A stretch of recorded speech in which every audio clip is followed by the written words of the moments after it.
समंदर की सतह पर सुकून था, मगर उसकी गहराई में फैसले शोर मचा रहे थे जिन्हें आम आंख देख नहीं सकती। स्ट्रेट ऑफ हर्मुज के पास हवा बदल रही थी, जैसे फजा खुद किसी बड़े हादसे का इंतजार कर रही हो कि क्या एक तजारती जहाज वाकई इतनी बड़ी कहानी का मरकज बन सकता है, या ये सब किसी बड़े खेल का सिर्फ एक मंजर है। जब रास्ते तंग हो, नजरें सख्त हों, तो फिर सफर सिर्फ सफर नहीं रहता, वो एक इम्तिहान बनता है। किसके इख्तियार में है ये समुद्री सांसें? कौन फैसला करता है कि कौन गुजरेगा और कौन रोका जाएगा? तो यहां हर मोड़ पे एक सवाल खड़ा है, और हर जवाब के पीछे एक नई बेचैनी जो है वो जन्म ले रही है। और असल कहानी अभी वहां है जहां खामोशी के अंदर एक बड़ी हरकत अपना रास्ता बना रही है। एक हमला जो आज के दिन हुआ, जो कल के दिन और नजर से देखा जाएगा, परसों के दिन और नजर से देखा जाएगा, वो हमला आबनाए हरमुज का, बहरी नाकाबंदी का, या ईरान अमेरिका जंग के मुस्तकबिल का क्या फैसला करने वाला है, उसी का अहाता इस व्लॉग में। आप सब पर सलामती हो, मैं यासिर रशीद हूं और आप देख रहे हैं सुनो न्यूज। नाज़रीन, ये वो लम्हा है जहां समंदर सिर्फ पानी नहीं रहा, बल्कि ताकत, दबाव और फैसला साजी का मैदान बना हुआ है। स्ट्रेट ऑफ हर्मुज के गिर्द जो कुछ हो रहा है वो किसी एक बयान या एक दिन का रद्द अमल नहीं है, बल्कि कई हफ्तों से बढ़ती हुई कशीदगी का नुक्ता उरूज है। पस मंजर कुछ यूं है कि अमेरिका और ईरान के दरमियान जंग के बाद एक नाजुक जंगबंदी हुई।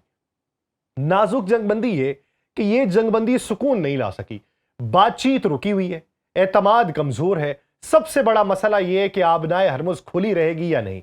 ईरान ने इस अहम रास्ते पे अपनी गिरफ्त मजबूत की हुई है।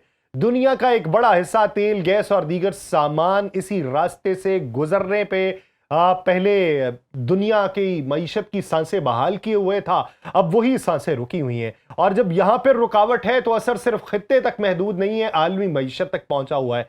यही वजह है कि जैसे ही ईरान ने इस रास्ते पर दबाव मजीद बढ़ाया, दुनिया भर में तशवीश मजीद बढ़ गई।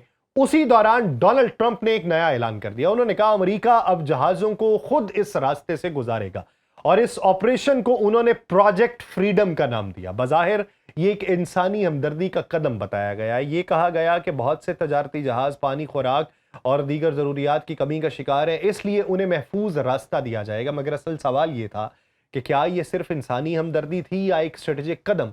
क्योंकि जैसे ही ये ऐलान सामने आया, ईरान का रद्द अमल फौरी और सख्त था।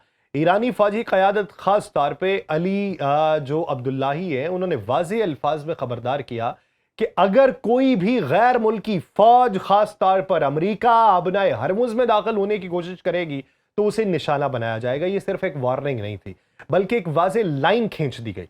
ईरान का मौकिफ था कि इस रास्ते से गुजरने वाली हर नकलो हरकत उसकी इजाजत से होनी चाहिए, यानी वो खुद को इस इलाके का फैसला कुन फरीक समझ रहे हैं और किसी बैरूनी ताकत की मुदाखलत को कबूल करने के लिए तैयार नहीं।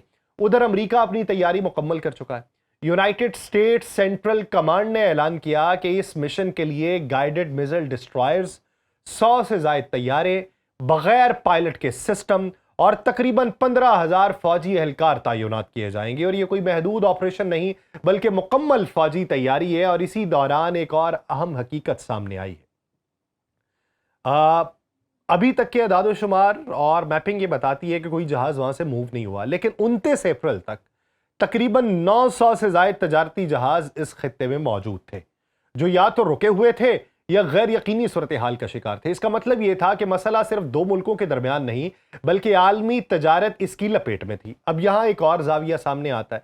ईरान ने मुज़ाकरात के लिए एक टाइमलाइन दी। इत्तलात ये है कि उसने 1 माह की मोहलत रखी कि इस दौरान कोई हल निकाला जाए, आबनाए हरमुज खोली जाए और पाबंदियां खत्म की जाए। लेकिन साथ ही एक सख्त पैगाम भी दे दिया कि अगर अमेरिका आगे बढ़ता है तो उसे 2 में से एक रास्ता चुनना होगा, या तो एक मुश्किल और खतरनाक ऑपरेशन, या फिर एक ऐसा मुआहिदा जो शायद उसके लिए मुकम्मल तौर पे साजगार ना हो।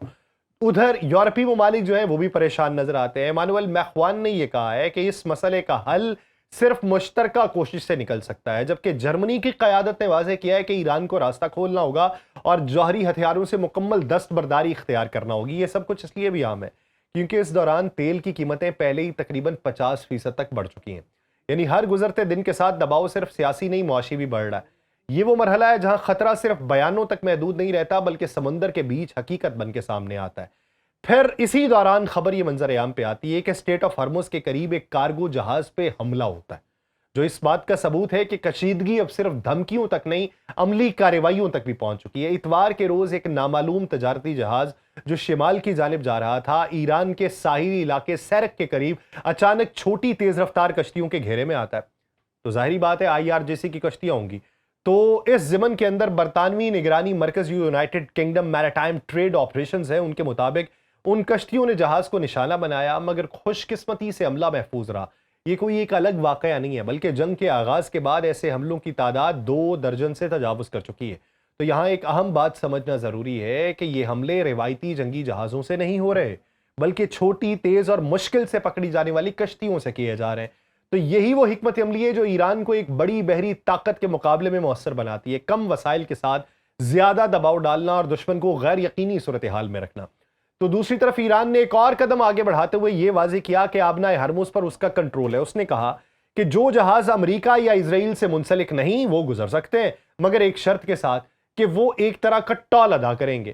تو یہ موقف بین الاقوامی قانون کے بالکل برعکس ہے، کیونکہ عالمی اصول کے مطابق یہ راستہ آزاد گزرگاہ سمجھا جاتا رہا، جہاں کسی ایک ملک کی اجارہ داری تسلیم نہیں کی جاتی۔ تو اسی دوران ڈونلڈ ٹرمپ نے پہلے ہی امریکی فوج کو حکم دے رکھا تھا کہ اگر ایرانی کشتیوں نے بارودی سرنگیں بچھانے کی کوشش کی تو انہیں فوراً نشانہ بنایا جائے۔ یعنی صورتحال اس حد تک پہنچ چکی ہے کہ کسی بھی لمحے ایک چھوٹا واقعہ بڑی جھڑپ میں بدلے گا، اور اب بظاہر ایک جنگ بندی موجود ہے، مگر حقیقت کچھ اور ہے۔ یہ جنگ بندی صرف کاغذی حد تک ہے، کیونکہ زمین اور سمندر پر کشیدگی مسلسل ہے۔ ٹرمپ خود یہ کہہ چکے ہیں کہ اگر ضرورت پڑی تو مزید حملے کیے جا سکتے ہیں۔ دوسری طرف ایران نے اپنے اگلے قدم کا اشارہ دے دیا ہے۔ اسماعیل بقائی کے مطابق ایران امریکہ کی طرف سے دیے گئے جواب کا جائزہ لے رہا ہے، مگر اس مرحلے پر جوہری مذاکرات سرے سے زیر بحث ہی نہیں ہے۔ یعنی ایران نے واضح کر دیا ہے کہ وہ پہلے جنگ اور پابندیوں کے مسئلے کو حل کرنا چاہتا ہے، جوہری پروگرام کی بات کی ہے۔ ایران کی طرف سے جو 14 نکاتی تجویز سامنے آئی ہے، اس میں بنیادی مطالبات واضح تھے۔ امریکی پابندیاں ختم ہوں، بحری ناکہ بندی ہٹائی جائے، خطے سے امریکی افواج نکلیں، اسرائیل کی کارروائیاں روکی جائیں۔ یہ ایک مکمل پیکج تھا جس کا مقصد صرف جنگ بندی کو بڑھانا نہیں، جنگ کو ختم کرنا ایران کے نزدیک۔ تو یہاں ایک اہم پہلو پاکستان کا بھی سامنے آتا ہے۔ یہی تجویز پاکستان کے ذریعے امریکہ تک پہنچائی گئی، اور اسی دوران پاکستان نے دونوں ممالک کے درمیان براہ راست بات چیت پہ زور دینا جاری رکھا۔ یعنی پاکستان اس وقت ایک رابطہ کار کے طور پہ اپنا کردار ادا کر رہا ہے، جہاں پیغام بھی پہنچ رہا ہے، ماحول کو نرم رکھنے کی کوشش بھی ہے۔ اب تصویر کا دوسرا رخ دیکھیں۔ ایران نے واضح کیا ہے کہ وہ آبنائے ہرمز کے معاملے پہ پیچھے نہیں ہٹے گا۔ یعنی علی نژاد نے کھلے الفاظ کے اندر یہ کہا ہے کہ یہ راستہ جنگ سے پہلے والی حالت میں واپس نہیں جائے گا۔ یعنی جو کنٹرول ہو چکا وہ ہو چکا، وہ آسانی سے ختم نہیں ہونا۔ تو امریکہ نے بھی دباؤ جو ہے وہ بڑھایا۔ اس نے شپنگ کمپنیز کو خبردار کیا ہے کہ اگر انہوں نے ایران کو کسی بھی شکل میں ادائیگی کی، چاہے وہ ڈیجیٹل کرنسی ہی کیوں نہ ہو، تو ان پر پابندیاں لگ جائیں گی۔ یونائٹڈ اسٹیٹس سینٹرل کمانڈ نے ساتھ ہی درجنوں تجارتی جہازوں کو واپس لوٹنے کا حکم دے دیا، جس سے ایران کی معیشت پہ مزید دباؤ پڑا ہے، اور یہ دباؤ صرف سمندر تک محدود نہیں ہے، ایران کے اندر اس کے اثرات صاف نظر آنے لگے ہیں۔ کرنسی تیزی سے کمزور ہو رہی ہے، $1 کی قیمت 18 لاکھ ریال تک پہنچ چکی ہے، جو چند ماہ پہلے کے مقابلے میں بہت بڑا فرق ہے۔